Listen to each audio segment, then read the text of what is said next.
Bonjour à tous. Eh bien, prenons un instant encore aujourd'hui pour lire et méditer un deuxième passage du livre du ciel de Luisa Picaretta.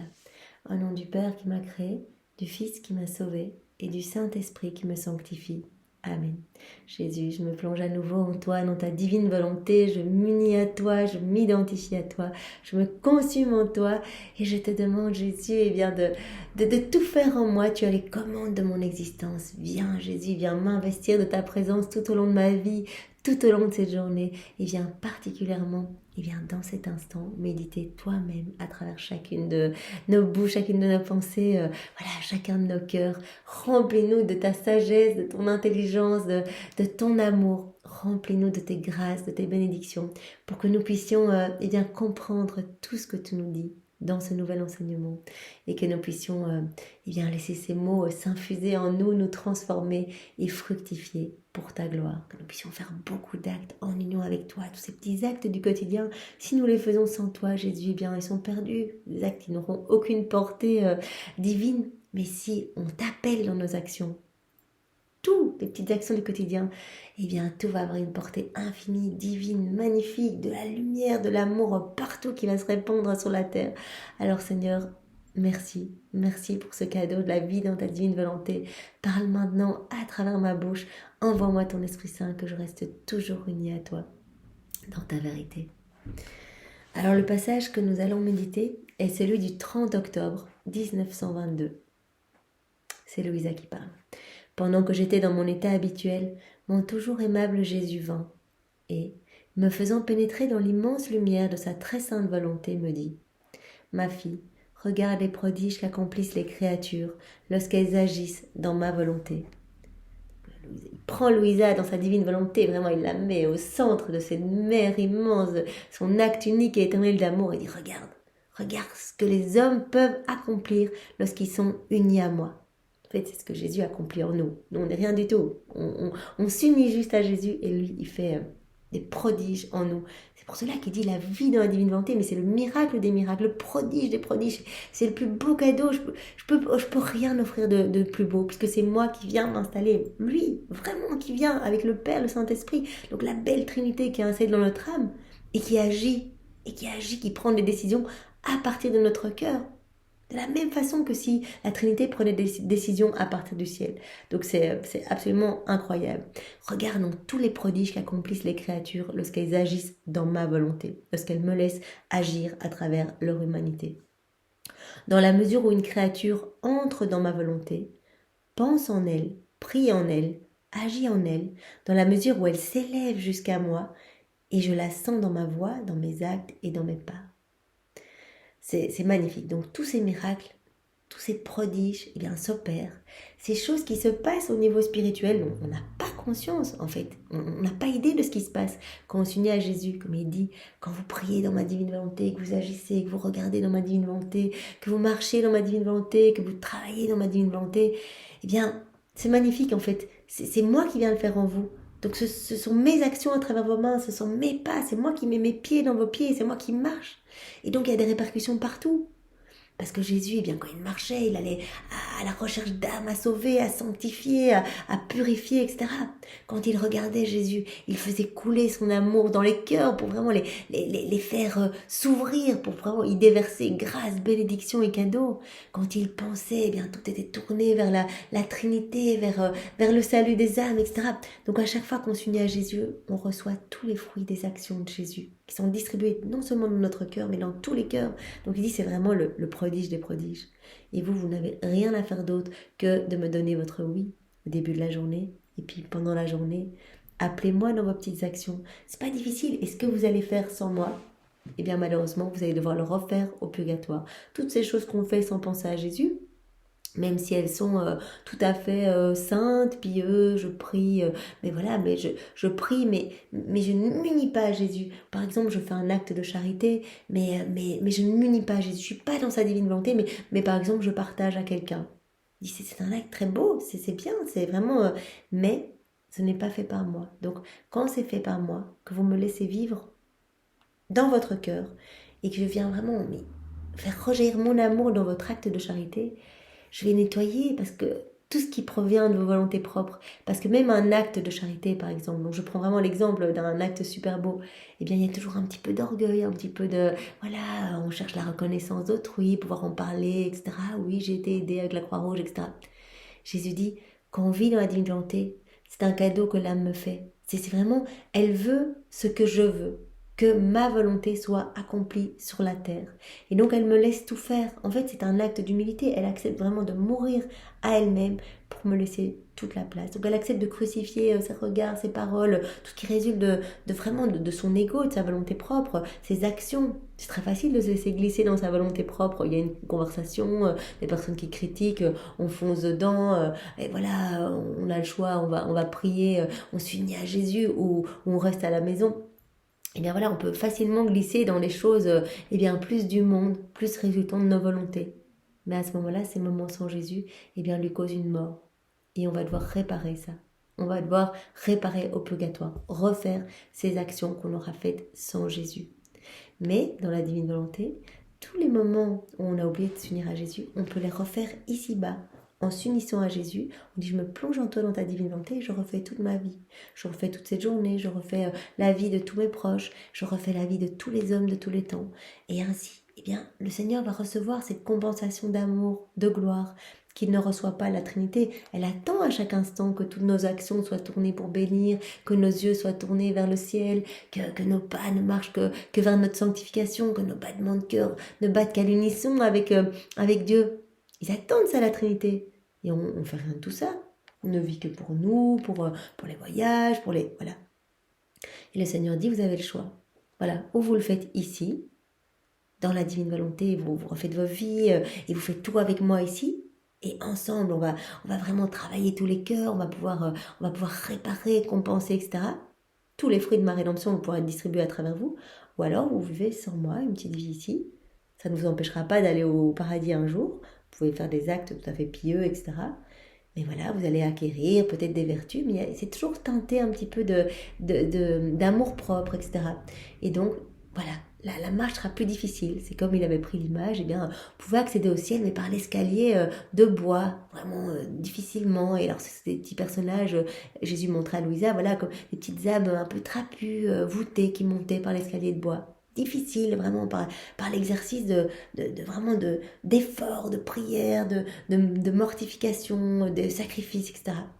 Ou alors, vous prenez l'escalier d'or, c'est moi qui viens faire tout en vous, et vraiment...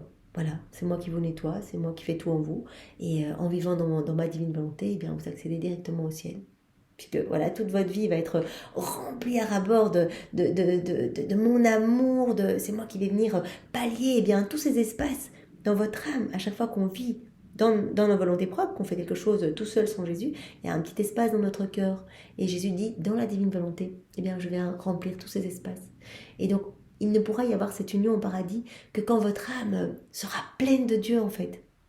Et donc, si toute notre vie on vit sans Dieu, eh bien, on va avoir du temps au purgatoire pour remplir notre âme de Dieu, pour eh bien, expier nos péchés, les conséquences de nos péchés, etc. Mais si on choisit déjà de se remplir de Dieu et qu'on s'unit continuellement à Jésus, il n'y a aucune raison que je ne prenne pas ces âmes avec moi au paradis. Si elles m'ont donné tout leur temps sur la terre, que vraiment elles se sont gorgées de moi, qu'elles m'ont offert leur corps pour que j'agisse à travers, etc., eh bien je les garderai unies avec moi, unies à moi, dans ma gloire, au paradis. Elles seront vraiment les plus beaux joyaux de mon trône. Elles ne seront pas devant moi comme les saints qui reçoivent toute ma lumière, toute ma splendeur. Non, elles seront propriétaires de la source de lumière, de splendeur, d'amour, de tous mes attributs divins. Elles sont propriétaires, elles seront vraiment unies à moi, identifiées à moi. Donc c'est magnifique, c'est une place d'honneur dans le ciel. Donc évidemment, on ne doit pas faire tout voilà, en gardant en tête tous les mérites que Jésus va nous donner là-haut, mais on doit le faire vraiment par désintérêt, par amour pour Jésus, pour le salut de toutes les âmes, pour vraiment aller dans le sens de sa divine volonté. Jésus, tu veux que tous les hommes soient sauvés, tu veux que tous les hommes reviennent à toi, tu veux glorifier ton Père, tu veux être glorifié et glorifier le Saint-Esprit à chaque instant. Eh bien, nous voulons te laisser agir en nous pour que chacun de nos actes faits en union avec toi eh bien, puisse être comme autant d'actes de louange, d'adoration, de bénédiction, de la manière la plus parfaite qui soit. Voilà. Alors, on continue. Regarde les prodiges qu'accomplissent les créatures lorsqu'elles agissent dans ma volonté. Dans la mesure où une créature entre dans ma volonté, pense en elle, prie en elle, agit en elle, dans la même mesure, elle s'élève jusqu'à moi. On s'élève, c'est pour ça qu'il dit tout le temps, Jésus, il dit tout le temps à Louisa, mais continue ton envol, en fait, dès qu'on fait un acte dans la divine volonté, c'est comme si notre âme s'élevait, on va s'unir au soleil divin, vraiment à cette lumière étincelante qui va venir, eh bien, rayonner à partir de notre propre humanité, irradier, eh bien, les bienfaits du ciel, la source de toutes les merveilles de Dieu, et bien tout cela va pouvoir se déverser à partir de notre humanité sur tous les hommes. Mais ma voix est sans parole. De cette façon, elle peut rejoindre tous les cœurs selon les besoins, dans autant de langues et autant de manières qu'il en existe chez les créatures, de telle sorte que tous soient capables de me comprendre. Ce qu'il dit ici, Jésus, c'est que voilà, ça va être quelque chose d'universel. Quand on va prier dans la divine volonté, on ne va pas venir avec une petite intention propre, voilà, je te prie pour mon papa, voilà, j'aimerais bien que... Il faut toujours tout élargir, parce que quand on prie dans la divine volonté, c'est Jésus qui prie en nous. Jésus, il ne prierait pas pour juste une personne, il prie toujours pour toutes les générations, tous les hommes, il veut que tous les hommes soient sauvés. Il y a pas, mon papa n'a pas plus de prix aux yeux de Jésus qu'une petite chinoise, ou voilà. On a tous le même prix aux yeux de Dieu. Chacun est aimé autant que tous les autres réunis. Et donc, il faut prier. Jésus a dit à Louisa, prie, mais prie comme moi. C'est-à-dire, vraiment, unis-toi à moi et laisse-moi prier en toi. Mais il faut que tes prières soient vraiment universelles. Et voilà, ici, il n'y a pas de... Il prend l'exemple ici. Je suis... Voilà, ma voix est comme sans parole. Ça veut dire que ça doit être large. On doit pouvoir, par exemple, dire, voilà, Jésus, je t'aime au nom de toutes les générations. Puisque dans la divine volonté, il y a ce pouvoir créateur de multiplier à l'infini et de toucher partout dans le temps, vraiment dans le passé, dans le présent, dans le futur. Eh bien, nous devons le faire comme Jésus priait. Jésus, je te prie pour... voilà, par exemple, mon papa est malade. Je le mets dans ma prière. Je te prie pour mon papa. Et je te prie pour toutes les âmes malades dans leur corps, malades dans leur cœur, malades dans leur esprit, qui ont le cœur trop fermé, qui ne t'aiment pas, qui te rejettent. Je te prie également pour tous les pécheurs obstinés, pour toutes les âmes eh bien, qui sont en train de tomber dans la perdition, etc. On élargit nos prières. Voilà. Voilà, et Jésus continue. Parce que j'agis sans main, je m'immiscie dans les actes de toutes les créatures. Et parce que je marche sans pied, j'arrive partout et j'agis partout. Donc Jésus va vraiment se placer dans chacune de nos mains. Quand on va s'unir à lui, eh bien, il va mettre ses mains dans les nôtres. Il dit, moi je ne suis pas une main en particulier, je vais venir vraiment utiliser vos humanités. Je vais placer mes pieds dans vos pieds et je vais être vos pas à tous pour aller toucher des cœurs, pour aller ramener des âmes à moi. J'arrive partout et j'agis partout. Quand une âme agit dans ma volonté, elle aussi devient une voix sans parole, une action sans main, des pas sans pied. Donc c'est vraiment quand on utilise ça, ça peut être difficile à comprendre, mais ça veut juste dire qu'il faut s'élargir.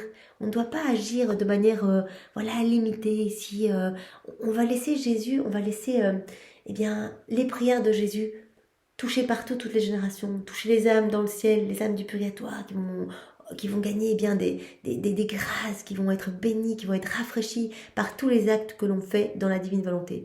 Donc en fait, c'est très facile, on ne doit penser à rien. On doit juste unir à Jésus, rester fixé sur Jésus. Lui-même va vraiment écarter les forces du mal, va éloigner les ténèbres, etc. Parce qu'il y aura tellement de lumière en nous, qu'on lui donne l'autorisation, il vient vraiment, et cette lumière vient nous purifier en profondeur, vient vraiment façonner notre âme.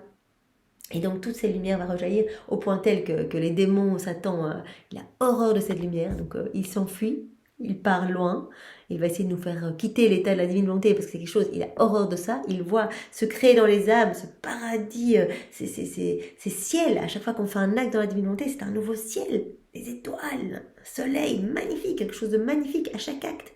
Voilà, je fais ça dans la divine volonté, un soleil, des étoiles, des merveilles dans nos cœurs. Et donc Satan, il voit se créer dans les âmes ce que lui, il a perdu. Et donc il a horreur de ça. Donc, il va essayer de nous faire quitter la divine volonté, il va essayer de un petit peu bousculer notre barque via des personnes peut-être de notre entourage.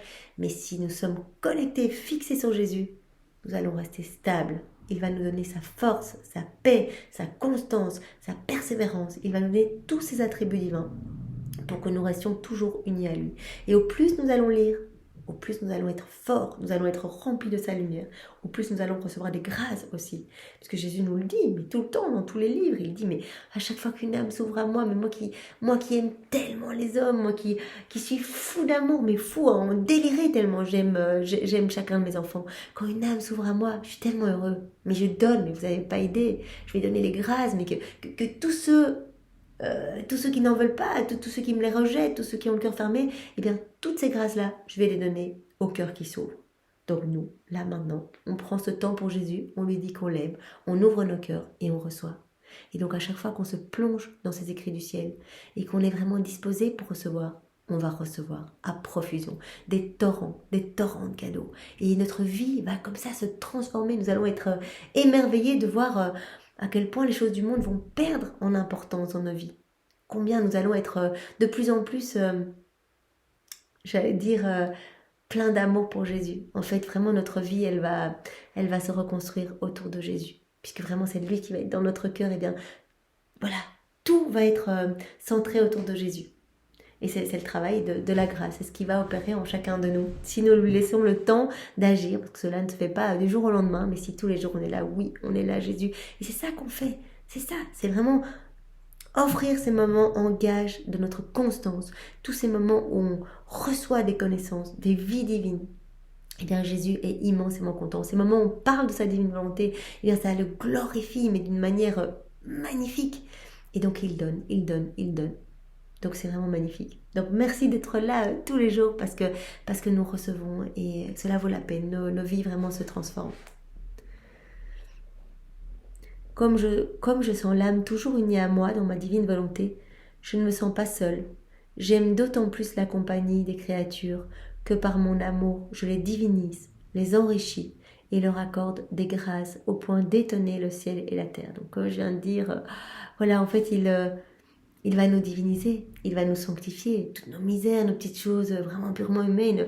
C'est pas grave, donnez-moi tout, moi je plonge tout dans ma lumière, je refais tout, je vous purifie, je vous divinise, je vous donne ma sainteté. Vous imaginez, c'est vraiment, c'est incroyable. Et il va nous enrichir, il termine comme ça, je les enrichis, il leur accorde les grâces au point d'étonner le ciel et la terre. Étonner le ciel, tous les anges, les saints, les bienheureux sont mais émerveillés par tous les cadeaux que Jésus donne aux âmes qui s'abandonnent entre ses mains. Tout le monde, il n'y a pas de prérequis, il ne faut pas avoir fait 10 000 chapelets, 10 000 années de catéchisme, etc. Juste Jésus, je veux te laisser toute la place dans ma vie, je te donne mon oui, fiat, que ta volonté soit faite, je m'unis à toi et engage mon amour. Et bien comme je veux en savoir plus, je me plonge dans ces écrits du ciel et tous les jours je passe une demi-heure à lire, minimum une demi-heure, voilà, à me remplir de tes connaissances, de ces vérités, de ces vies divines, pour que vraiment ta vie divine puisse croître en moi et que ta divine volonté puisse être opérante et agissante, au point tel que voilà Seigneur, je te demande la grâce de vivre bien comme Louisa, au 4e degré de vie dans la divine volonté, c'est-à-dire être remplie uniquement de toi, plus de mes petites choses, de mes petites considérations, de mes petits désirs, etc., uniquement de toi Seigneur, c'est tout ce que je veux. Eh bien demandons-le tous les jours, c'est ce que Jésus veut pour chacun de nous. C'est ce qu'on demande dans notre Père depuis des siècles. C'est son plan divin. C'est que tous les hommes reviennent à ce pourquoi ils ont été créés, être remplis de divin. Donc si on lui demande cela, cela va lui faire trop plaisir. Puisque c'est ça qu'il veut, que tous les hommes soient à nouveau les chefs-d'œuvre de la création, que nous soyons remplis de Dieu, que tout reparte vers la Trinité, qu'on rende gloire continuellement et que voilà, ça amène de la joie dans le ciel, etc. C'est ce qu'il veut, donc il nous le donnera, il nous disposera pour, même si on commence, qu'on débute, qu'on a l'impression que c'est compliqué, qu'on ne comprend pas, demandons, Seigneur, prononce ton ephata sur mon cœur, je veux comprendre, je veux vivre dans ta divine volonté, s'il te plaît, tout est grâce, explique-moi, voilà, je sais que tu vas mettre toi-même ta sagesse dans mon intelligence et que je vais comprendre. Voilà, le Seigneur va nous disposer et il va nous mettre sur notre route des personnes qui vont nous expliquer, qui vont nous inviter à un cénacle, un petit groupe, une petite réunion entre quelques personnes. C'est ça les cénacles, c'est se réunir à plusieurs et avancer dans les volumes pour vraiment se motiver, parler des écrits du ciel. Expliquer parce que l'Esprit Saint peut souffler vraiment différemment sur les cœurs et on peut comprendre. voilà, chacun a un passage de manière différente. Et le fait de les partager, eh bien, c'est magnifique, ça amène, ça renforce, ça enrichit. C'est c'est fabuleux. Donc voilà, le Seigneur nous appelle en tout cas à nous abandonner entre ses mains parce qu'il a beaucoup à donner. Et il veut que tous les fruits de la rédemption eh bien, puissent être distribués à profusion dans tous les cœurs. Et il a besoin de nous comme outils pour les distribuer. Alors merci Seigneur, compte sur nous, nous sommes là, nous te redisons notre oui.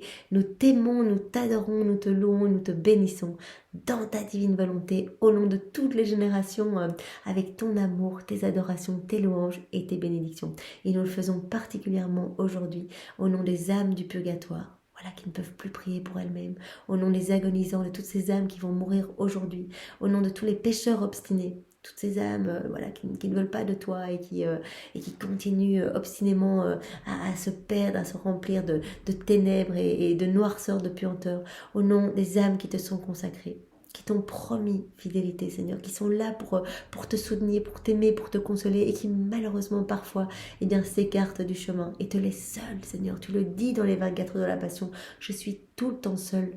Même si en apparence ces âmes sont avec moi, elles le font parfois voilà, pour qu'on les reconnaisse, pour être aimées, etc. Et moi, je suis seule, je crève de solitude dans les cœurs, je suis comme asphyxiée dans les âmes, paralysée, personne ne veut de moi. On est là, Jésus, et on t'offre ce moment. Et bien aussi au nom des âmes qui sont sur le point de tomber dans la perdition.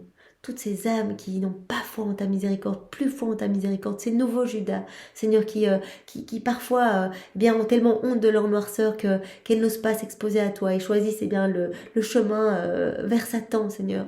C'est tellement triste, alors que tu n'es qu'amour et que ta miséricorde est un abîme illimité, tu l'as dit, il n'y a aucun péché qui est plus grand que ma miséricorde. Je pardonne tout, tout, tout. Il suffit de revenir à moi et directement vous êtes sanctifiés. Je prendrai vos misères, je prendrai vos péchés et je ferai de vous les plus grands saints si vous avez ne fût-ce qu'un tout petit peu foi en ma miséricorde.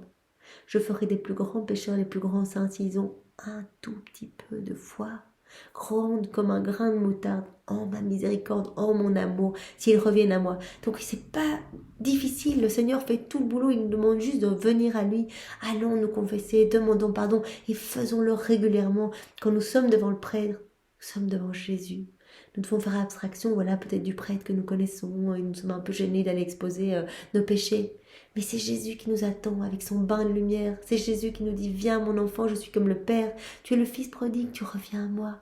Et moi je te vois en haillon et j'ai compassion de toi. Je t'aime avec un amour que tu n'as jamais connu.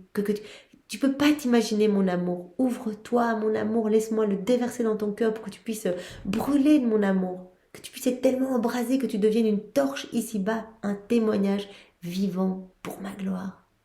Donc voilà Seigneur, nous te répondons oui aujourd'hui, nous sommes présents. Fais de nous ce qu'il te plaira et fais de nous vraiment de bons outils, de paix, d'amour et de miséricorde entre tes mains. Au nom du Père et du Fils et du Saint-Esprit. Amen. Soyez tous bénis et passez une belle après-midi dans la divine volonté.